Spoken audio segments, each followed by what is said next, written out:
There in a deep jungle, lived a lion by the name of Madokata. He had 3 selfish friends, a jackal, a crow and a wolf. They had become friendly with the lion, because he was the king of the forest. They were always at the service of the lion and obeyed him to meet their selfish ends. Once, a camel got disorientated in the jungle while grazing and went astray. He tried hard to find his way out, but could not succeed. In the meantime, these 3 friends of the lion saw the camel, wandering in a confused manner. "He doesn't seem to come from our forest," said the jackal to his friends. "Let's kill and eat him." "No," said the wolf. "It's a big animal. Let's go and inform our king, the lion." "Yes, this is a good idea," said the crow. "We can have our share of flesh after the king kills the game." Having decided upon this, the 3 went to meet the lion. "Your Majesty," said the jackal, "a camel from some other forest has entered into your kingdom without your permission. His body is full of delicious flesh. He may prove to be our best meal. Let's kill him." Hearing the advice of his friends, the lion roared in anger and said, "What are you talking about? The camel has walked into my kingdom for the sake of his safety. We should give him shelter and not kill him. Go and bring him to me." The 3 became very disheartened to hear the lion's words. But they were helpless. So having no alternative, they went to the camel and told him about the wishes of the lion, who wanted to meet him and have dinner with him. The camel was terribly frightened to learn the awkward proposal. Thinking that his last moment had arrived and soon he would be killed by the king of the forest, he resigned himself to the mercy of his fate and went to see the lion in his den.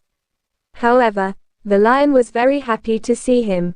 He talked to him sweetly and assured him of all the safety in the forest, so long as he stayed there. The camel was simply astonished and was very happy to hear the lion's words.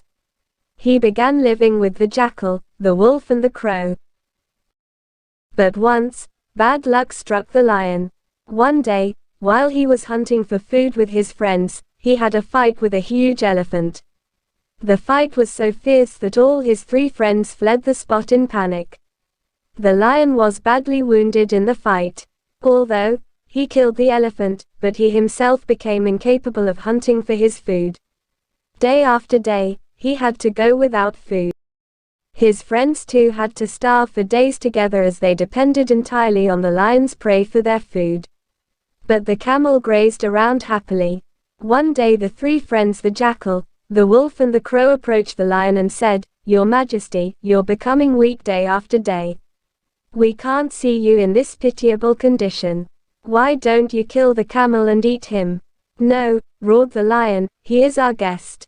We can't kill him. Don't make such suggestions to me in future." But the jackal, the wolf and the crow had set their evil eyes on the camel. They met together once again and hatched a plan to kill the camel. They went to the camel and said, "My dear friend, you know our king has had nothing to eat for the last so many days. He cannot go hunting due to his wounds and physical infirmity. Under these circumstances, it becomes our duty to sacrifice ourselves to save the life of our king. Come, let us go to our king and offer our bodies for his food." Innocent camel didn't understand their plot. He nodded and consented in favor of their proposal. All the 4 reached the den of the lion. The jackal said to the lion, "Your Majesty, despite our best of efforts, we couldn't find a prey." First, the crow came forward and offered himself for the noble cause. "So, you can eat me and assuage your hunger," said the crow to the lion. "Your body is too small," said the jackal. "How can the king assuage his hunger by eating you?" The jackal offered his own body to the lion for food. He said, "Your Majesty, I offer myself. It's my solemn duty to save your life." "No," said the wolf, "you two are too small to assuage the hunger of our king. I offer myself for this noble task. Kill me and eat me, Your Majesty," he said, lying prostrate before the lion. But the lion didn't kill any of them. The camel was standing nearby and watching all that was going on there.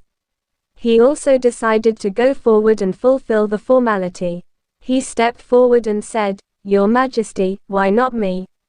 You're my friend. A friend in need is a friend indeed. Please kill me and eat my flesh to assuage your hunger." The lion liked the camel's idea. Since the camel himself had offered his body for food, his conscience won't prick, and the jackal had already told the lion about the intense desire of the camel to sacrifice himself for the welfare of the king. He immediately pounced upon the camel and tore him into pieces. The lion and his friends had a good and sumptuous meal for days together.